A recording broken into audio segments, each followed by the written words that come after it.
حبيبي يا الغالي، صلي على النبي وهتسمع العرض دوت. بسم الله تبارك الله، ركز معي شوي هتستفيد.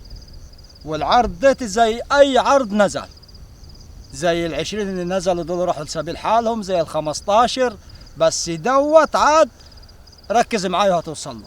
وقبل كل شيء كل عام وانتم ايه طيبين، كل عام وانتم بخير. فالمطلوب يعني تشجع. ما معنى كلمة الشجع؟ يعني لايك، اشتراك في القناة عشان تشوف كل عرض جديد، تعليق كده يليق بسيادتك. تمام، ده كله تشجيع عشان تلاقي من وراي عروضة كتير. طيب،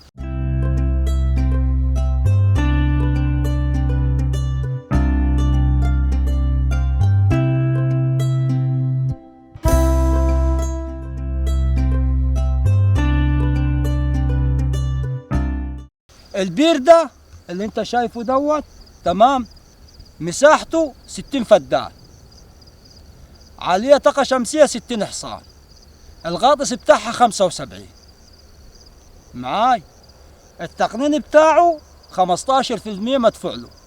طبعا انت مستني تشوف سعر الفدان كام، هتشوف سعر الفدان كام بس في اخر الفيديو، في اخر العرض كده يا باشا هتشوف سعر الفدان كام. والله لقطة زي العروض اللي نزلت قبل كده، ما قعدتش، ربنا كرمنا واتباعت على طول، الحمد لله، يعني لله الحمد. تمام. طيب، بيتباع فيه كام؟ بيتباع فيه كام يا غالي؟ بيتباعوا فيه 25 فدان. ماشي، البير ده 60 فدان، هيتباعوا فيه كام؟ 25 فدان. ال 25 فدان دول فيهم ولله الحمد فيهم 17 فدان برسيم حجازي. تبارك الله، بسم الله ما شاء الله، تبارك الله. تمام. طبعا الميزة الحلوة اللي في البير او في الارض، تمام، ان مساحته على 60 فدان وعليه طاقة 60 حصان والغطس بتاعها 75، يعني حاجة تبارك الله. كل تربيعة حجازي زي كده عليها محبس، ماسورة بمحبسها، كل تربيعة كده بص عليها ماسورة بالمحبس بتاعها اهو اهو. شايف يا باشا المية ان مساحة البير صغيرة، المية متوفرة، بص المية واقفة اهي، يعني الارض شبعانة مية واخدة حقها وبزيادة. تمام، تبارك الله. يعني صاحب ال 25 فدان دول ظابط الكلام. ليه؟ كان يمكن هيعمل تسريح لزريبة، فقبل ما يعمله راح زرع شوية شجر كافور عشان يضللوا كده على المواشي، انت وحطهم في الزريبة. شايف منظر الكافور عامل ازاي؟ يعني ضلة للمواشي وضلة له هو وتمام. شايف البرسيم الحجازي في الارض عامل ازاي؟ هناخد نبص. بص يا باشا، التربة ما عاوزاش حك، تربة ما عاوزاش حك، حاجة تبارك الله، بسم الله ما شاء الله. تربة رقم 1، واخد بالك؟ فركز معايا هتوصل للي انت عاوزه. تعال، كل تربيعة معمول المحبس بتاعها وخط المواسير بتاعها والمية اهي والبرسيم اهو. 17 فدان دول حجازي، وبقيت ال 25 كان مزروع قمح في الناحية التانية، وتقريبا هو كان هيزرع خضار يعني. تمام، ال8 فدادين الباقيين كان هيزرع فيهم خضار وكلام من ده يعني، وتقريبا زرعهم هم في الناحية التانية. أرض زي دي طيبة. شايف يا أستاذ أحمد تبارك الله؟ بسم الله ما شاء الله، ربنا يبارك. شايف وقصبة دهوت على خط المواسير مزروعة دهوت قصب. شايف المية يا أستاذ أحمد تبارك الله.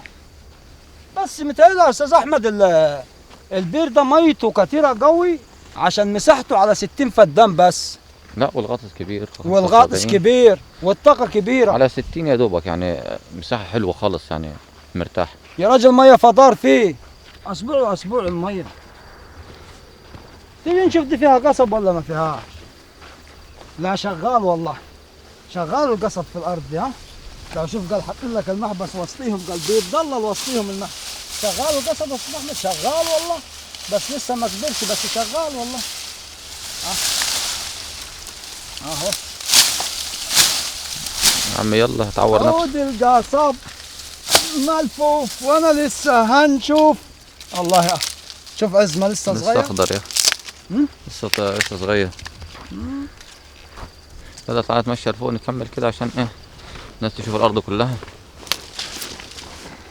يعني انا هنلف 25 فدان يا استاذ احمد. هنتمشى نوريهم اكبر مساحة نقدر نوريها. طبعا ده خط المواسير ماشي معانا على طول احنا طالعين. ده الارض احنا ماشيين على فوق خط المواسير، مش على الطريق بتاع الارض. فوق خط المواسير. طبعا الارض متوزعه، خط المواسير ماسك الارض من ناحيتين، وفوق سكه فوق طريق. تمام. طريق الناحيه الثانيه هناك. وفي طريق الارض الرئيسي الناحيه الثانيه على الشمال اهو، الناحية الثانية. ناحيه اهوت كده. فالارض من هنا كده، ده الطريق بتاع الارض. تعال نطلع عليه يا استاذ احمد. تعالى. نوريهم المدار.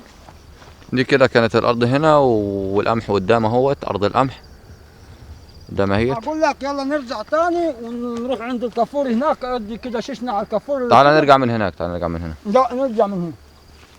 تعالى نرجع من هنا. من هناك كده. تعال نرجع من هناك احسن، احنا جينا من هنا نرجع من هناك. بسم الله الرحمن الرحيم. الارض بسم الله ما شاء الله، تربه طاميه طينيه فيها بسم الله ما شاء الله البرسيم الحجازي، لا حول ولا قوه. ربنا يبارك لاصحابه.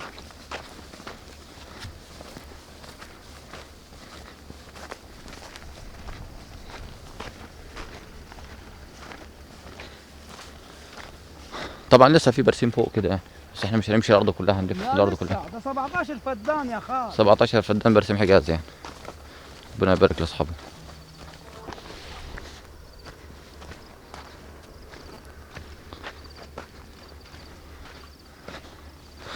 دي السكه بتاعت الارض.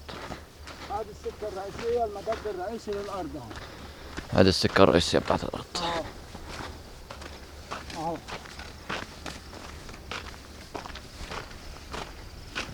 هذه الارض على الشمال كلها كده. احنا ده الطريق الرئيسي، طريق يجي 20 متر. الطاقه الشمسيه بتاعتهم هناك هاي على اولهم، الطاقه الشمسيه على اولهم من هناك، وانت جاي ده من الطاقة خط الشمسية. المواسير ده يسقط الطاقه جنبين. الشمسيه. خط المواسير بتاعهم بيسقط جنبنا يا استاذ احمد، هنا وهنا كده. لحظه كده عصام. ماشي، ادي الطاقه الشمسيه. بادئين من اول الطاقه الشمسيه وانت الطاقة رايح بتاعتهم. لورا كده. الارض هي. 25 فدان بسم الله تبارك الله، الله اكبر. ربنا يبارك لاصحابه. التقنين بتاعهم كام عاد؟ مدفوع ال 15% من التقنين. مدفوع 15% من سعر الفدان.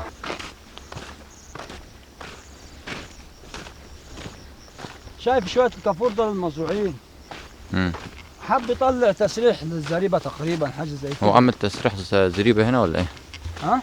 عمل تصريح؟ مش عارف والله عمل ولا هو كان بيقول انا عامل الكافور، زارع الكافور ده عشان اعمل زريبه هنا، بس ما اعرفش عمل تصريح ولا لا. سألناهوش بصراحه. عشان يضلل بس. بس حاجه بسم الله ما شاء الله تبارك الله يعني. 25 فدان وصفتهم قليلين. بسم الله ما شاء الله، ربنا يبارك. تمام، بس مساحه البير بتاعتهم يعني هم حته الارضايه دي يعني ايه 60 فدان. مساحتها مش كبيره. يعني 60 فدان على بير مش حاجه. بعدين طاقه شمسيه كبيره، واخد بالك يا حاج. على غطس كبير. تربتها طين بس. ايوه طينين. ده تربه الارض طاميه طين. وده البرسيم بسم الله ما شاء الله، ربنا يبارك لاصحابه.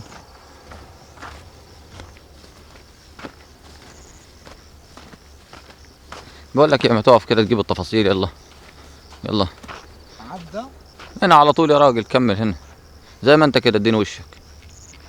طيب يلا يا عم عصام. بص حبيبي يا الغالي، ارض تقنين مدفوع لها 15%. المساحه كلها بتاعت البير 60 فدان. حلو الكلام. الطاقة الشمسية 60 حصان، الغاطس اللي عليها 75. يعني المية عوم، يعني بسم الله تبارك الله عوم.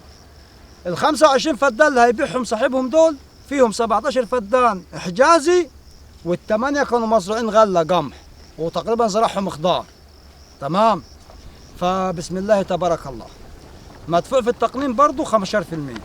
عاوز تعرف السعر، بس للأسف السعر مش قابل للتفاوض، بس هو ما يستاهلش انه يبقى تقابل للتفاوض يعني. يعني بصراحة الأرض ما فيهاش كلام يعني. تمام. 90,000 جنيه للفدان. الفدان الواحد ركز في حتة الفدان دي. الفدان في الأرض ديت عامل 90,000. الفدان عامل 90,000. يعني أنا قبليهم كنت منزل فيديو بتاع الحاج مسعد، يمكن كان معايا في الفيديو، كان نازل ب80,000 الفدان وغير قابل للتفاوض، والحمد لله رب العالمين. دي مميزة عن الأرض التانية يا عم. دي مميزة عن التانية. لا، دي مميزة، دي رقم واحد، رقم واحد بالنسبة للأرض التانية دي. تمام. سعر 90,000 جنيه للفدان مش كتير والله. وما تنسانيش في الاشتراك واللايك والتعليق الجميل. لو انت عاوز تشوف عروض تاني، مش عاوز تشوفني، انا عاوز اشوفك يا اخي. كل عام وانتم بخير.